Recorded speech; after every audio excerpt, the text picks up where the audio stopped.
Catus, Maximus here. This time it's just a quick video about these 10-inch Pexto USA utility pliers. These are the 8710s, which they're actually 9 and 7/8 inches, but they are essentially 10-inch utility pliers with three types of three shear cutters. They're all the same size. It's just if you wear one out, at least you have an extra, and I do like that. What they're including those for is because they're utility pliers, because they have two tooth hemispheres, a smaller and a larger, and then a regular linear groove jaw. So kind of like lineman's pliers, but they're like a hybrid. They literally are a hybrid between a standard set of lineman's pliers, which have side cutters built in and a slight gap in the jaws. These don't have a gap. We can see these are the Klein D2000 9-inch ones, and we can see that these pliers actually even dwarf the Kleins. And anyway, a hybrid between lineman's pliers and kind of just more utility purpose slip joint pliers. Now these pliers here I think were the first Pexto video I ever done. I think this will just be number 2.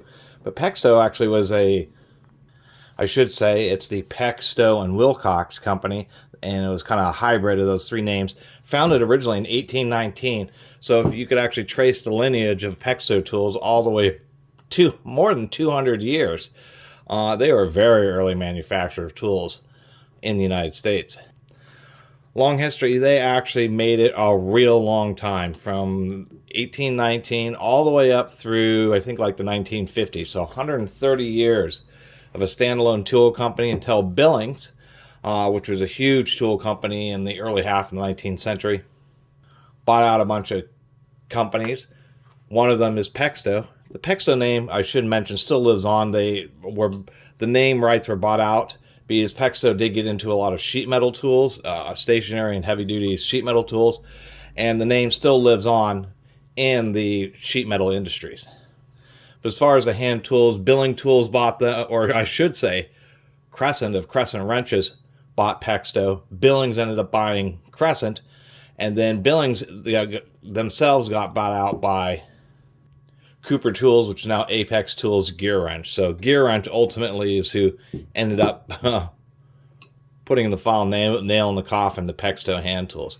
I have no idea when this particular set was made. Yeah, they had this style around a long time, I think since the 1920s. So this could be a prior to World War II set of pliers. The latest, I think, would be around the 1950s when Crescent got involved. I do like them. That is a forged texturing on the handles. They're made pretty well. This old set, there's a little bit of play in the rivet, but it's really not that bad. They do have a 5-sided lock on this side, or 5-sided rivet, star rivet as I think they were advertising it. The cutters themselves actually work pretty well. So for general use, this is just a brass rod here. And the nice thing about a shear type cutter is the end, since you're not pinching in the middle of the rod, you're actually cutting it like scissors. The ends don't actually want to fly out, and so it has a distinct advantage in this particular aspect, where you can cut off ends of this rod and they don't go shooting off anywhere. For instance, if I use these Kleins, that little piece, if I was holding it up at an angle, would have shot right off.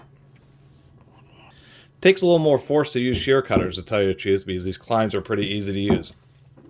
Anyway, just wanted to show kind of an odd set of pliers that actually I wish were on store shelves nowadays, because I think a lot of people would go for something like this. A lot of people get lineman's pliers just because they are the combination of cutters and just a large set of, regular utility pliers that aren't slip joint, that aren't real small, that aren't channel locks with their really narrow jaws. Just a regular set of heavy-duty pliers. And I think these are awesome. They just totally fit the bill. Being so large, having 10-inch handles on these, you just get a lot of grip, and it's just a nice wide nose, kind of big mouth pliers with a couple of nice gripping areas. And I actually am pretty stoked to have picked these up, because I've always wanted something that kind of was like slip joint pliers, but once again, we're just like this, that we're just more of a utility plier with just some various areas to grasp different types of things that you're working on. And I think these Pextos actually fit the bill real nicely. Too bad they don't make them anymore. Too bad they haven't made these for 75 years. But, and I'm sure there's some manufacturers I could go hunt around and find somebody who makes a similar set of pliers. But I think these are great, and these are going to be some ones I actually do end up going to, even if somebody did use the end of it as a hammer. Pretty much any tool's a hammer in the right circumstances, right? Anyway, I really appreciate everybody who's been watching and subscribing, and if you haven't subscribed, please do. Till next time, Catus Maximus out.